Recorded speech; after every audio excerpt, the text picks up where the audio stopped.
नमस्कार। इस एक्सप्लेनर में आपका स्वागत है। आज हम एक बहुत ही दिलचस्प सफर पर निकलने वाले हैं, जहां हमारा पूरा फोकस उन जटिल गणितीय सिद्धांतों और फॉर्मूलों को डिकोड करने पर होगा, जो ये तय करते हैं कि हमारे रोजमर्रा के लेंस लाइट को और एक तरह से हमारी वास्तविकता को कैसे मोड़ते हैं। आपके चश्मे से लेकर अंतरिक्ष के गहरे राज खोलने वाले एडवांस टेलीस्कोप तक हर चीज इन्हीं बुनियादी सिद्धांतों पर काम करती है। ये सोचना ही कितना अद्भुत है कि कांच का एक छोटा सा मुड़ा हुआ टुकड़ा हमारे दुनिया को देखने का नजरिया पूरी तरह से बदल सकता है। तो चलिए बिना देर किए इस शानदार वैज्ञानिक कंसेप्ट के अंदर गोता लगाते हैं। आज के इस एक्सप्लेनर में हम स्टेप बाय स्टेप आगे बढ़ेंगे। हम शुरुआत करेंगे प्रकाश के मुड़ने के बेसिक रूल से, फिर समझेंगे रिफ्रैक्शन यानी अपवर्तन का गणित, उसके बाद लेंस मेकर फॉर्मूला, लेंस की पावर मापना और आखिर में साइन कन्वेंशन। तो चलिए सबसे पहले बात करते हैं प्रकाश के मुड़ने के मूल सिद्धांतों पर। आपको जानकर शायद हैरानी होगी कि घुमावदार कांच के जरिए लाइट को मोड़ने की ये तकनीक कोई नई खोज नहीं है। इसका दस्तावेजीकरण आज से हजारों साल पहले 424 ईसा पूर्व में एरिस्टोफेनीज के मशहूर नाटक द क्लाउड्स में बर्निंग ग्लास के रूप में हो चुका था। मतलब हमारी प्राचीन सभ्यताएं भी लाइट की पावर को एक जगह फोकस करना और उसे अपने इस्तेमाल में लाना अच्छे से जानती थीं। आग जलाने से लेकर चीजों को बड़ा करके देखने तक कांच के इन टुकड़ों ने हमेशा से इंसानों का साथ दिया है। अब अगर एकदम बेसिक लेवल पर बात करें तो लेंस आखिर करता क्या है? असल में एक साधारण लेंस एक पारदर्शी या ट्रांसपेरेंट मटेरियल होता है जो रिफ्रैक्शन यानी अपवर्तन के जरिए लाइट की किरणों को या तो एक जगह फोकस करता है या फिर उन्हें फैला देता है।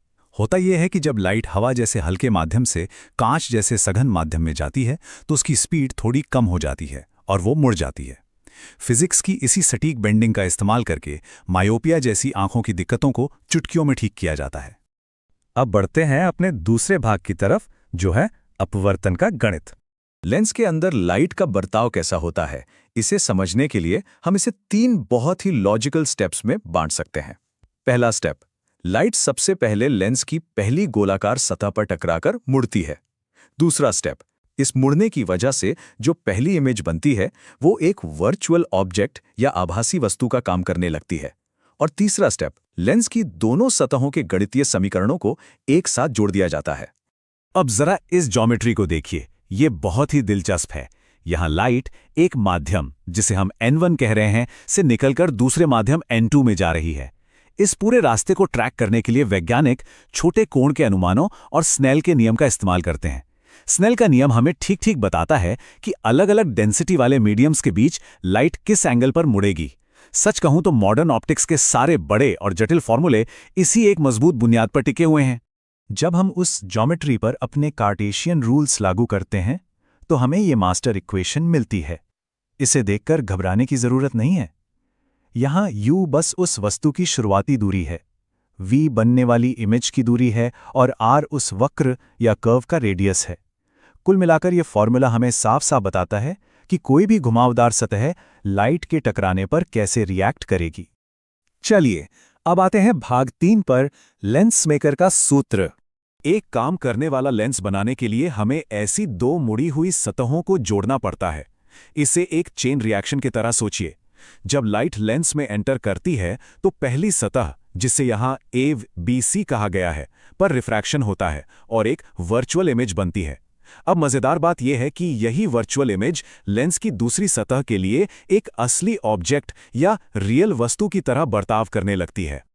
और जब हम एक पतले डबल कॉन्वेक्स लेंस की आगे और पीछे की दोनों सतहों के इक्वेशंस को आपस में जोड़ते हैं तो गणित का एक बहुत ही शानदार मैजिक देखने को मिलता है। जो बीच वाली इमेज की दूरियां थीं वो पूरी तरह से कट जाती हैं या कैंसिल हो जाती हैं। इससे हमारी कैलकुलेशन एकदम साफ हो जाती है और हम सीधे लेंस की फोकल लेंथ की तरफ पहुंच जाते हैं। और लीजिए, इस पूरे डेरिवेशन का क्लाइमैक्स आपके सामने है, द लेंस मेकर फॉर्मूला। यह फॉर्मूला साबित करता है कि किसी भी लेंस की फोकल लेंथ सिर्फ और सिर्फ 2 चीजों पर निर्भर करती है।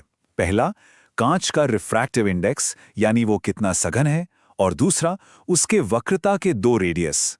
दुनिया भर के कारखानों में आपके चश्मे का सटीक नंबर बनाने के लिए इसी फॉर्मूले का इस्तेमाल होता है। ये वाकई एक गेम चेंजर है। अब हम अपने चौथे हिस्से पर हैं, लेंस की क्षमता यानी पावर को मापना। थ्योरी तो हो गई, लेकिन रियल वर्ल्ड में इसका क्या मतलब है? यही एंट्री होती है लेंस की पावर की। लेंस की पावर हमें बताती है कि वो लाइट को कितनी तेजी से मोड़ सकता है, और ये हमेशा फोकल लेंथ के उल्टे अनुपात या इनवर्सली प्रोपोर्शनल होती है, यानी P = 1/f। मतलब फोकल लेंथ जितनी कम, लेंस की पावर उतनी ही ज्यादा। इसे हम डायोप्टर में नापते हैं। और हाँ, जब डॉक्टर आपको चश्मे का नंबर बताते हैं तो वो असल में डायोप्टर ही होता है। अब इन लेंसेज की पावर पॉजिटिव होगी या नेगेटिव, ये पूरी तरह से इस बात पे डिपेंड करता है कि लेंस का शेप कैसा है। जो उत्तल लेंस या कॉन्वेक्स लेंस बाहर की तरफ उभरे होते हैं, उनकी पावर हमेशा पॉजिटिव होती है। वहीं जो अवतल या कॉन्केव लेंस अंदर की तरफ धंसे होते हैं, उनकी पावर हमेशा नेगेटिव होती है। अगर आप इस विजुअल को ध्यान से देखें तो चीजें और साफ हो जाएंगी। कॉन्वेक्स लेंस लाइट की किरणों को एक ही पॉइंट पर लाकर मिला देता है, यानी उन्हें कन्वर्ज करता है। चूंकि किरणें असल में एक जगह मिलती हैं, इसलिए इसकी पावर पॉजिटिव होती है। इसके ठीक उलट कॉन्केव लेंस लाइट को फैला देता है या डाइवर्ज कर देता है, जिससे एक वर्चुअल फोकस बनता है, और इसलिए इसकी पावर नेगेटिव मानी जाती है। एक और कमाल की बात बताऊं, जब हम कई सारे लेंस एक साथ स्टैक करते हैं या जोड़ते हैं तो उनकी टोटल पावर बस उनकी अलग अलग पावर का सीधा जोड़ होती है, यानी P = P1 + P2। ये नियम सुनने में जितना सिंपल है, उतना ही पावरफुल भी। आपके हाई एंड कैमरा के लेंस या लैब्स में रखे एडवांस माइक्रोस्कोप, ये सब इसी सिंपल नियम का इस्तेमाल करके हमें एकदम परफेक्ट और क्लियर इमेजेस देते हैं। चलिए, अब इस एक्सप्लेनर के आखिरी हिस्से पर आते हैं, चिन्ह परिपाटी या साइन कन्वेंशन। जब हम इतने सारे मैथ्स और वेरिएबल से डील कर रहे हों तो कंफ्यूजन होना लाजमी है। इसी कंफ्यूजन को दूर करने के लिए वैज्ञानिक एक बहुत ही स्ट्रिक्ट रूल बुक या कहें तो एक चीट शीट फॉलो करते हैं। ये टेबल हमें बिल्कुल साफ साफ बताती है कि दूरियों और फोकल लेंथ की वैल्यूज को कब प्लस में लिखना है और कब माइनस में। उदाहरण के लिए अगर हम इन रूल्स को इस डायग्राम पे अप्लाई करें तो देखिए क्या होता है। लेंस के बाईं ओर रखी एक असली वस्तु की दूरी हमेशा पॉजिटिव ली जाएगी, और इसके रिजल्ट में दाईं ओर जो असली इमेज बनेगी उसकी दूरी भी पॉजिटिव ही होगी। ये सिस्टमैटिक तरीका इस बात की गारंटी देता है कि हमारी कैलकुलेशन चाहे कितनी भी बड़ी क्यों ना हो, हमारा फाइनल जवाब हमेशा एकदम सटीक आएगा। तो हमने कांच के छोटे टुकड़ों से शुरुआत की थी और अब हम समझ चुके हैं कि उनके पीछे का गणित कैसे काम करता है। लेकिन जरा सोचिए, ये कितनी बड़ी बात है कि मोड़े हुए प्रकाश के यही बेसिक फॉर्मूले जब बड़े स्केल पे यूज होते हैं तो वो आज के सबसे पावरफुल स्पेस टेलीस्कोप को ब्रह्मांड की गहराई में झांकने के काबिल बना देते हैं। नियम वही हैं, बस स्केल बदल गया है। तो अगली बार जब आप रात में तारों को देखने के लिए किसी दूरबीन का इस्तेमाल करें तो खुद से ये जरूर पूछिएगा, क्या हम ब्रह्मांड की विशालता को देख रहे हैं या महज एक साधारण ज्योमेट्रिक इक्वेशन के इशारों पर लाइट को मुड़ते हुए देख रहे हैं।